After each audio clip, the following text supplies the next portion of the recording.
વગરજીનો જમણ તુલસ વગરજી મહારાજ કી જય, સદારામ બાપુ કી જય। આપણે આપણો જમણો હાથ આગળ કરીને સંકલ્પ લેવાનો છે। હું બોલો અને તમારે દોહરાવવાનું છે। હું બોલું છું, બોલો અમો સમસ્ત ઠાકોર સમાજ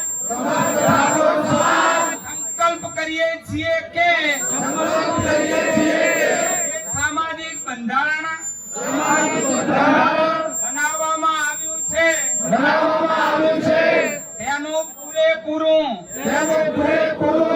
પાલન અમારા કુટુંબ પરિવાર અને ગામમાં કરીશ અને કરાવીશું।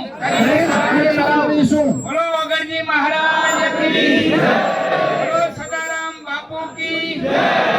આ વગરજીની સાક્ષી તમે સંકલ્પ કર્યો છે અને રઘુકુળના વંશજ છો। ક્ષત્રિય એટલે રઘુકુળ રીત સદા ચાલી